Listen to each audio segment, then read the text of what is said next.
Movie असल में एक कल्ट के बारे में है और ये कोई आम कल्ट नहीं था, क्योंकि इस कल्ट में रहने वाले लोग इस दुनिया में रहने वाले लोगों के साथ नहीं रहते थे, बल्कि वो दूर दराज पहाड़ों और जंगलों में बसते थे। इस कल्ट में मोस्टली औरतें ही थी और सिर्फ एक मर्द था, जिसका नाम शेपर्ड था। शेपर्ड असल में उस कल्ट का लीडर था। वो सारी औरतों को गाइड करता था और सब उसे फॉलो भी करती थी। ये कल्ट दो पार्ट्स में डिवाइड था, जिनमें एक ग्रुप वाइफ्स का और दूसरा उनकी बेटियों का। वाइफ्स की ड्रेस का कलर पिंक और डॉटर्स के क्लॉथ का कलर ब्लू होता, और ये सारी शेपर्ड ही की वाइफ्स और बेटियां थी, और वो शेपर्ड को ही अपना गॉड समझती थी और उन्हें ये लगता था कि शेपर्ड ने ही उन्हें जिंदगी दी है, जिसकी वजह ये थी कि वो सारी औरतें शेपर्ड को अलग अलग बुरी हालतों में मिली थी। मीन्स उनकी लाइफ ज्यादा अच्छी नहीं थी और शेपर्ड ने ही उन्हें जिंदगी जीने का एक नया रास्ता दिखाया, एक ऐसी लाइफ जो पीसफुल हो। और वो सब इस जिंदगी में इतनी मगन हो गई कि वो शेपर्ड को ही अपना गॉड समझने लगे। वो शेपर्ड की हर बात मानते। अगर दूसरे लफ्जों में कहा जाए तो शेपर्ड के गुलाम बन चुके। उन सबके जीने का लाइफस्टाइल बहुत सिंपल था और दुनिया के लोगों से तो वो बिल्कुल ही डिस्कनेक्ट हो चुके। यहाँ तक कि अगर कोई बीमार भी हो जाता तो उसको हॉस्पिटल लेकर नहीं जाया जाता। और इस कल्ट के कुछ रूल भी थे जो खुद शेपर्ड ने ही बनाए थे, और उन सब रूल्स को स्ट्रिक्टली फॉलो भी किया जाता,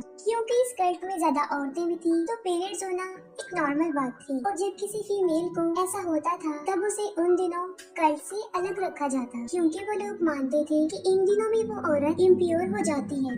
चाहे कोई भी बात होती, वो शेपर्ड के अलावा किसी और को सुनाना अलाउड नहीं था। यहाँ तक कि सारी बातें, सारे मसाइल शेपर्ड के कंट्रोल ही में थे।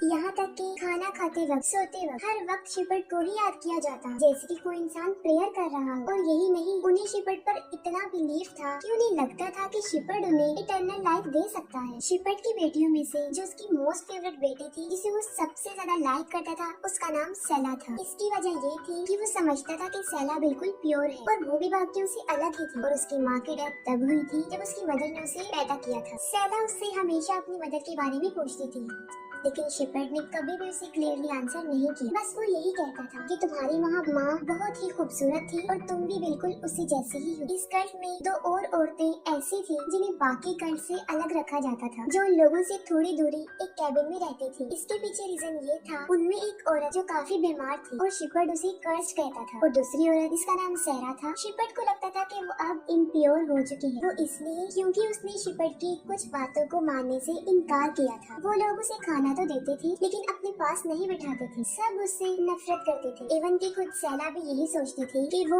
एक इम्प्योर औरत है। अगले दिन सेला जब भेड़ों को चराने लेकर जाती है तब वो फर्स्ट टाइम पीरियड्स को एक्सपीरियंस करती है, और इससे वो काफी डर जाती है और उसकी समझ में कुछ नहीं आ रहा होता कि उसके साथ ही क्या हुआ, जिसकी वजह से वो एक भेड़ को भी मार देती। लेकिन वो अपने इस इशू को किसी के साथ भी डिस्कस नहीं करती, और भेड़ के बारे में वो ये बताती है कि वो सो गया था और कुछ डॉग्स ने उसे मार दिया, लेकिन शेपर्ड उसे कुछ नहीं कहता और माफ कर देता। अगले दिन पुलिस वहाँ पर आती है। पुलिस शेपर्ड को वार्न करती है कि वो इस जगह को छोड़कर चले जाए, वरना वो सबको अरेस्ट कर लेंगे। इस बात को लेकर शेपर्ड काफी अपसेट होता है, लेकिन वो अपनी सारी वाइफ्स और बेटियों को इकट्ठा करता है और वो सबको बताता है कि इस दुनिया के लोग उन्हें उस जगह पर जीने नहीं देंगे, उन्हें ये जगह छोड़कर जानी होगी। और जैसे हम इस जगह पर आए थे, इसी तरह हम किसी और जगह पर जाकर बस जाते हैं। सेला के अलावा बाकी सब खुश होते हैं कि अब वो किसी नई जगह पर जाएंगे, और अगले ही दिन वो लोग अपना सारा सामान लेकर किसी नई जगह की तलाश में निकल जाते हैं। रात को वो लोग आराम करते थे और दिन में जर्नी। जब से सेला को पीरियड्स का इशू हुआ था, उसको डरावने ख्वाब आते थे,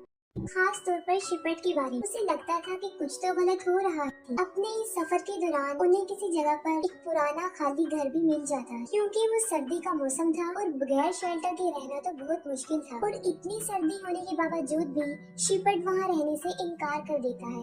वो कहता है कि हम यहाँ नहीं रह सकते, ये टूटे हुए लोगों का घर है, और वो कहता है कि हम इन लोगों से अलग हैं, हमें इन जैसा नहीं बनना। और वहीं पर वो रात को टेंट लगाकर रात गुजारते हैं। और फिर सेला की बहनों में एक को उसके पीरियड्स के बारे में पता चल जाता है। ये बात वो सबको बता देती है, और शेपर्ड के कहने पर ही कुछ दिनों के लिए सेला को उस इम्प्योर सेरा के साथ रखा गया। इस दौरान सेला को काफी कुछ बताती है, खासतौर पर उसकी मदर और शिपट के बारे में। वो बताती है कि जब सैला पैदा हुई तब उसकी माँ बहुत बीमार थी, उसे इन्फेक्शन हो गया था, उसे डॉक्टर की जरूरत थी, लेकिन शिपट की वजह से उसे हॉस्पिटल नहीं ले जाया गया और फाइनली उसकी डेथ हो गई। तब सैला उसे पूछती है कि आप अभी तक यहाँ पर क्यों हैं? ये सब कुछ छोड़कर चली क्यों नहीं गई? जिस पर वो कहती है कि अब मैं इस जिंदगी की आदी हो चुकी हूँ और मुझे तो ये भी नहीं पता कि मैं कौन हूँ। लेकिन असल में उसके दिल में शिपट के लिए नफरत के सिवा कुछ भी नहीं था और वो शिपट की रियलिटी और इस कल्ट के बारे में सारा कुछ जानती थी। तभी उसे सबसे अलग रखा गया था ताकि वो बाकी औरतों को ना भड़का सके। और अब तो सैला को भी ये सब कुछ अजीब लगना शुरू हो गया था और वो भी आहिस्ता आहिस्ता शिपट से नफरत करने लग गई। लेकिन अपनी वो ये फीलिंग्स किसी के साथ भी शेयर नहीं करती थी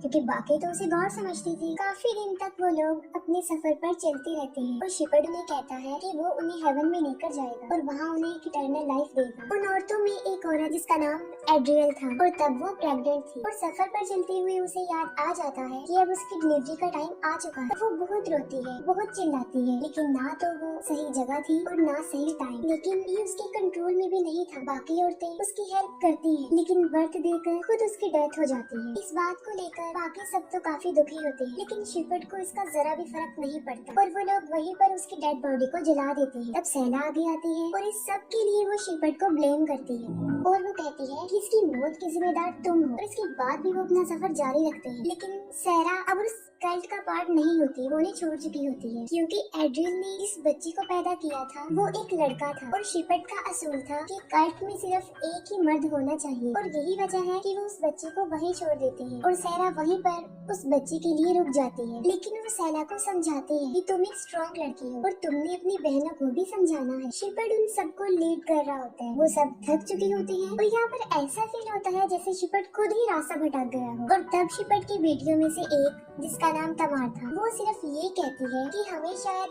अलग रास्ते पर जाना था, जिस पर शिपट काफी भड़क जाता है और वो उसे डांटता है कि अब क्या तुम मुझे सिखाओगे कि कैसे लीड करते हैं। और शिपट सबके सामने ही उसे पीटना शुरू कर देता है। वो काफी रोती है और कहती है कि मुझसे गलती हो गई है, लेकिन इसके बावजूद भी कोई उसकी हेल्प नहीं कर रहा था। वो उसे काफी बुरी तरह घसीटता है और कहता है कि मुझे मत सिखाओ कि कैसे लीड करना। और एक बार फिर से वो चलने लगते हैं और सारी औरतें शिपट को ही फॉलो करती हैं। काफी दिनों सफर करने के बाद फाइनली वो अपने डेस्टिनेशन तक पहुंच जाते हैं। वो काफी बड़ा और बहुत ही खूबसूरत लैंड था और शिपट उनसे कहता है कि मैं दुनिया में ही तुम्हें हेवन दे रहा हूँ और आज से हम इस जगह पर ही रहेंगे। और इस बात से सब लोग काफी खुश थे। लेक पर पहुँचते ही वो अपनी सब बेटियों को बात देकर इम्प्योर कर देता है और उसने अपनी सारी वाइफ से वादा किया था कि वो उन्हें इटर्नल लाइफ देगा, लेकिन उन्हें ये नहीं पता था कि वो किस किस्म की इटर्नल लाइफ होगी। उसी रात शिपट सैला को अपने टेंट में बुलाता है, जिस पर सैला को काफी अजीब फील होता है और आधी रात को शिपट अपनी वाइफ को लेक तक ले जाता है और